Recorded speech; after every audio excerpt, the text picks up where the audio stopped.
Crappies are real seasonal movers and shakers. Throughout a year, it's common to catch them in back bays in depths as shallow as 1 to 4 foot in spring, on main lake weed points in depths 8 to 15 foot during the summer months, and then in basin areas in depths of 25 to 30 foot during the fall into the winter. Following fish seasonally, using good electronics, and paying attention to presentation subtleties are all part of the puzzle to catch crappie on the move. And to catch crappies consistently, you must be willing to move with them. The good thing is they tend to move in large packs of fish that can be easily identified on your electronics. Today on the Angling Edge, Al and Dan Lindner focus on finding and catching postspawn crappie. And he got to get out of the office for a while. Perfect These day. are giants. What a day. What a fun day, man. You got it. Closed captioning is provided by Smooth Moves, adjustable boat seat suspensions for a smoother ride.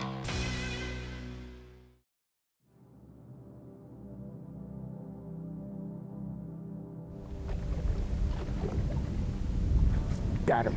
Nice. You seen that, didn't you, Dan? I saw that. Your heart is beating, ain't it? Yeah. And it's a good one. You might need a net. There's some good ones here. Okay, I'll get the net for you, big. She's a good one. Look at that, huh? Yes. When, you know you got good craps when you got a net. Look at that. Oh. Nice. Whoa. How's that for a, wow. How's that for a starter? That's a good one, ain't it? I told Danny, you better have your Holy cow. big boy boots on today for the crappies we're going for. And I cheated a little bit. I came out here yesterday and I told Dan, I'm catching some really big crappies. Now, Dan and I don't get a chance to fish as much as we like to, because he's always working, he's editing, shooting shows, he's got a young family, he's busy. Although we do get a chance to get out, and his favorite fish is a crappie, just like it is for many of you. Crappie are your favorite fish. And in our part of the world, we're at one of those times where I would consider it a peak period of sorts for these crappies. I'll explain that a little bit as we start catching a few more fish. It's crappie time, Dano. You know, it seems like every year you keep on saying the same thing. The springs are strange. You know, it's either high water, low water, late season, and that's what it happens to be this year. We're about 3 weeks behind where we would normally be at this time frame. And so these weeds have not fully developed. That's where we're at right now, at least in central Minnesota. We're throwing up into about 6, and I'm holding an 8 to 9. And the magic depth seems to be somewhere around 7-ish. But what the real magic is weeds. Weeds. These weed beds are not up the way they should be yet. You know, because of the late season. I mean, it was crazy this year. We're chasing 3 weeks like we are for any kind of fish. Counted that one down to about 4, Al.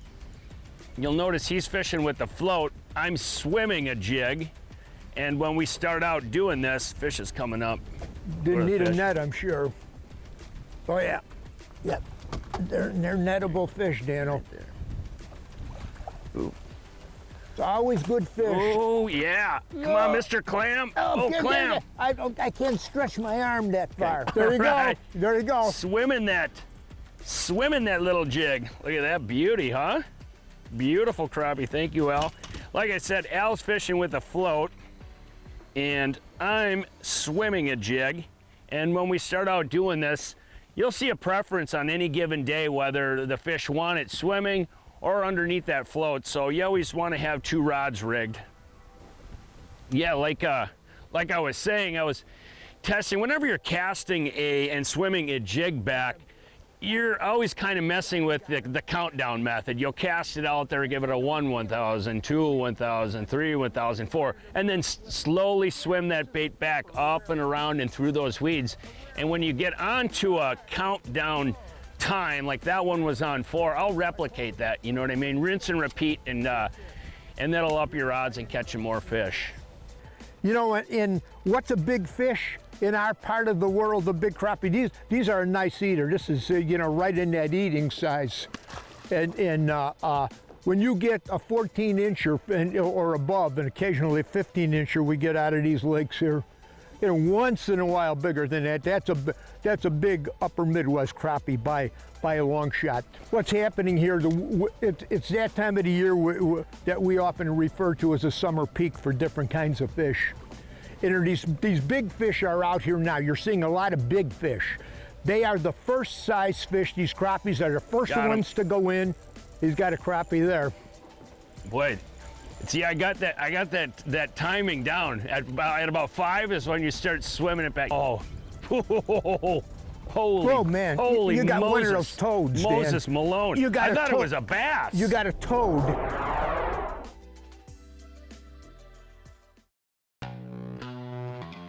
This segment is brought to you by Wavy Label Eyewear.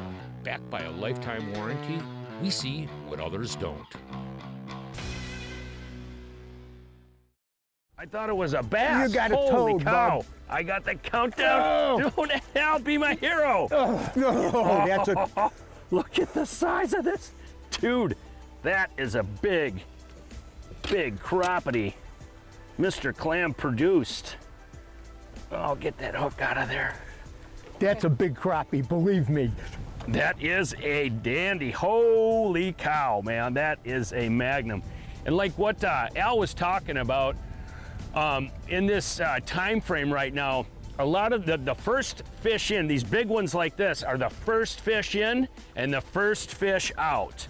And you got to understand what's happening. It's a late season, so these fish don't have a lot of time to dilly-dally. They go in, do their business, and they get back out. And these big ones are the first ones out on this weed line, the pivot point. We'll talk more about that in a little bit.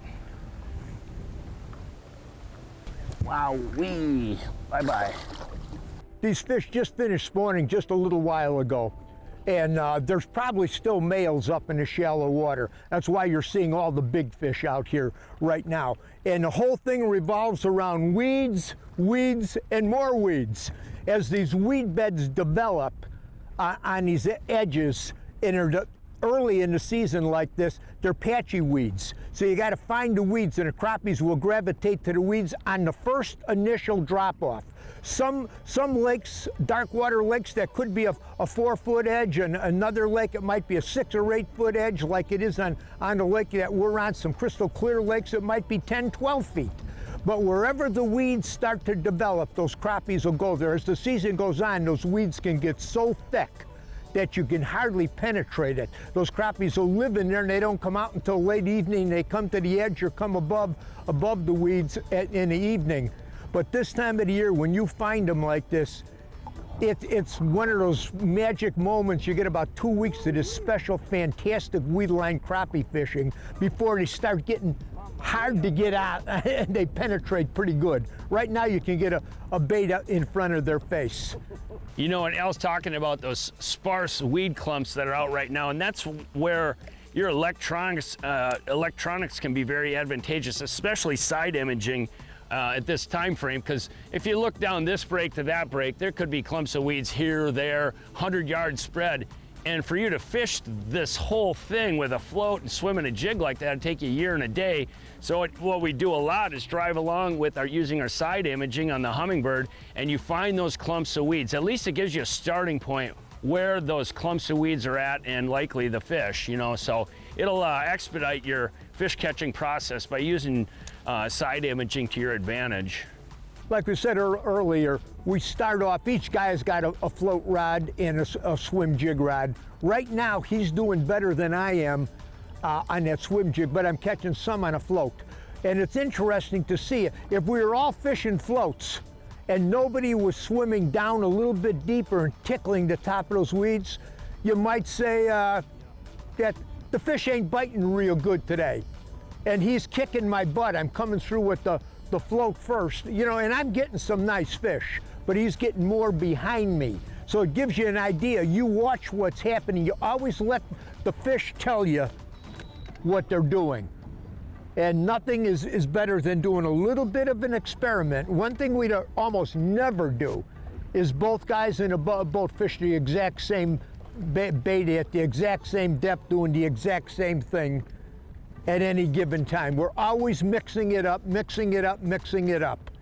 And at the end, one guy, it might be a 60-40 to the float to the swim jig, but that other percentage of fish you would have never got. You would have never got them if you didn't change up. Got him. Nice. Got him. Oh, I'm going right back into the sweet spot there. I moved a touch. Whoa, look at that side. Look at that. Right in that same spot right there. I got the sweet spot, Dan. I'm picking up quick with the cork. Whoa. They're not a giant. I am getting a little bit spoiled when I'm saying not a giant. Ooh, I flipped that and I shouldn't have. He was bigger than I thought, and he broke my jig off. Look at that. That's what I get for trying to flip a fish like this. Yeah, you should show them that jig. I got to tell you a little bit about this jig that I'm using. You know, we do a lot of work. One of our soft bait partners is Big Bite Baits. They're one of the biggest manufacturers of soft plastic baits in the whole wide world. And they always ask us, give us an idea of some new designs for smallmouth, for largemouth. And I said, what about panfish? And everybody at Panfish is a big business. I said, I got a bait I'd like you to consider. And I want you to look at this bait. There's been baits similar to this on the market for a lot of years. Marabou tail, lead head, rounded body. There's been a few manufacturers that made a bait like this, but they never made it this small. I catch a lot of fish on a bait like this. I says, give me a shape of a head, which they did. I wanted the guide, the tie on the hook to be designed to be fished vertical under a float along with casting, but I want to be able to vertical jig it. And the body is round and that marabou teaser tail is there. And this baby, they did this right. They came out with it, and you know what they named it? They named it Lindner's Panfish Jig. Hallelujah, thank you, Lindner's Panfish Jig. I love it. And it is one fish catching sucker. The line we're using is fluorocarbon. It's 4-pound test, Suffolk fluorocarbon leaders. And we've got nano braid for backup. I have one rod that is all mono with a fluorocarbon leader. And 4-pound test is what you need to do. I think one of the biggest mistakes we ever see people make, crappie fishermen and pan fishermen in general, is fishing too heavy a line, too heavy of a bait. You always want to remember in pan fishing, smaller and lighter is better. That holds true. Day in and day out, 4-pound test line can't be beat. Unless you're fishing real heavy cover. In some cases, that is it. But the water we fish, it isn't. Okay, on again, Dan. I know. Watch, I'll go right back in there. So that was on a number 8 Shad Rap. Your style of boat control is really key. One that was there from the very beginning. You want to be able to see in the water. The adventure begins. We are loaded for bear. We got You know, bites. there's so many different ways to fish for walleye. Dependability and efficiency. Simple, fast, and easy. The best rods on the planet. This is with Crappies. Look at that. I switched up to float. I was getting some on that swimming that jig. And like we said, we always have 2 rods rigged when you're doing this summertime weed line fishing. Nice little crappie. You know, crappies can be really color selective sometimes, and these Lindner Panfish Special jigs come in a variety of crappie and bluegill colors that are, mainstays across the board, whether you fish north, south, east, or west, anywhere inside the United States. They've got a color that'll work for you. You'll notice after I got done catching that last crappie, the knot on here pulled up this way. Anytime that happens, you want to straighten that knot out so this bait is running horizontal like that. A lot of times it goes like that. Boy, you'll see the bites. Your bites will drop off immensely. When it's like this, all of a sudden, bang, bang, bang. Got him. There you go. I tricked a good one, Dan. You trick I can him? tell you right now it's a netter. It's a good one. Get the net. That's what I like to hear from my crappie buddy. Get the net. Oh, yeah. It's one of those that thinks it's a bass. Go. Hang on, bring him to me, Pop. There you go. All right, there you go. Okay. We made one pass, There you go. a pretty steady pass through, and caught quite a few fish. Then it kind of slowed down. And I told Dan, I said, let's make one more pass through there. We'll change some things up a little bit. Man, it's fun catching these fish like this, Dan. I love this. Yeah. I love it, I love it, I love it. When that float goes dunk, dunk, dunk. So we changed colors. I put a darker color on this one. Okay, it's interesting. We each have two different rods. And I grabbed this rod, I had a different color on it. And you'll see it's an Avid Panfish rod. My other rod is a Panfish rod to a higher end Panfish rod. St. Croix makes a rod for about anything you can imagine. Yeah, you know, and they got Panfish series rods, and I like this Avid. It's a new design, slightly updated, and it's priced really right for pan fishing. And I want to talk about these reels again.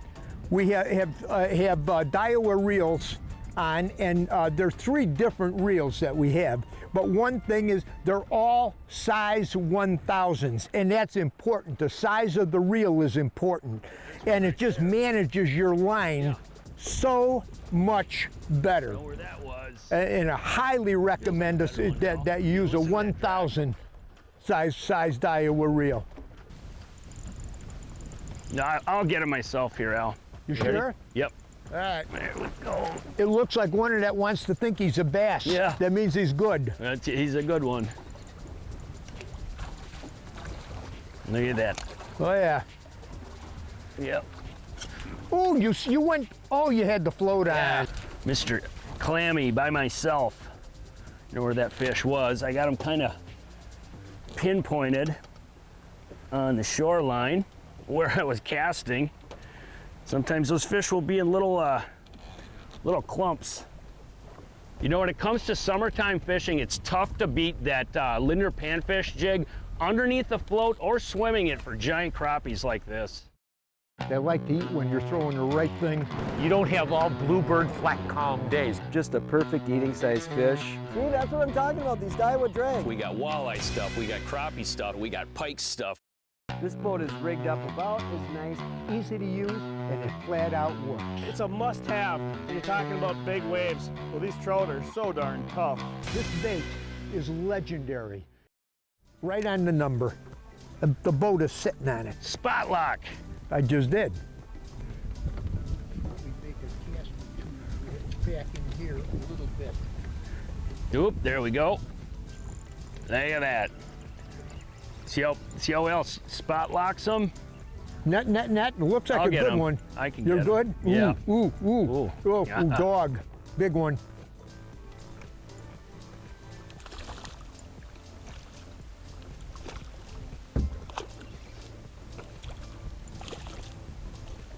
Okay.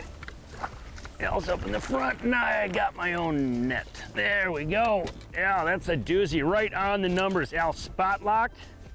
And I cannot say enough about spot lock for pan fishing is vital. You know what? One of the most important things to be successful when you're catching crappies like this or bluegills is understanding their seasonal movement, how they relate to habitat, and you can stay on these fish all year long. Got him. Another jumbo? Yeah. Oh man, yeah. Jumbo Lena. Yeah. Is this the biggest, the granddaddy of them all? Yeah, that's the biggest fish of the day, Dan. Oh, come on. Ooh. Man, oh man, oh man. Wow, wee wah. All right, Daniel.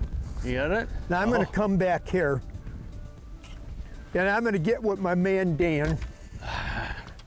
The and clam say, man. I told him I promised him a good day of catching big crappies. Yep. Yeah. And it was a good day. And he got to get out of the office Yep. for a while. Perfect These day. are giants. What a day. What a fun day, man. You got it. Did I earn my keep? You earned your keep and a cookie. Did I earn my keep? Yeah, I agree. Oh, there's another one. You got yours too? Yep. You know, numerous times people send me an email or ask me out at a speaking engagement or something like that, just, hey, why do you go to church? I've watched it on television. I don't get much out of it when I go, why do you go to church? They're searching. Well, for me, it's simple. I feed my body. You know, I feed my mind. I read the Bible. I read uplifting books about fishing, the fishing industry, things that make me understand more things, gives me a better view of things, more knowledge. And I go, the main reason I go is it is refreshing to me. I feed my body, I feed my mind, and I got to feed my spirit. I read the Bible every morning, almost every morning, and I go to church on a regular basis as much as I can possibly make it happen, and it's refreshing. It gets me going for the week. And the other part of that question that I say that I answer them with is you know, where they say I don't get anything out of it. I know a lot of people over the years that have left the church that they were raised in and went to a different church, and their life has changed. They weren't being fed there for any particular reason. Sometimes it's them. God might want you in another place, and I believe that happens. And they weren't receiving in one church, and they got in another one, and they're serving the Lord. They're on fire for God. And it's possible. I'm not saying it's the answer. I'm not there to divide churches up. I know a lot of people, myself included, that left one denomination to go to a different type of church that is totally Bible-based. And I want, if you are one of those people that is searching, that is looking, let me give you one important tip. You're going to a church for the first time, sit in a parking lot and watch how many people are walking into that church with a Bible in their hand. If you see a good portion of that happening, it's a good bet that this church is on fire for the things of God. If you don't see the body of believers, majority of it walking in with a Bible, you might want to take a second thought. I'm just sharing some stuff that's on my heart with you. Maybe some of you are ready to seek God in a different way. That is not meant to divide or be a negative thing. It's a real thing. Hey, from all of us here at The Edge, you have a good, safe fishing season. We'll see you on the water.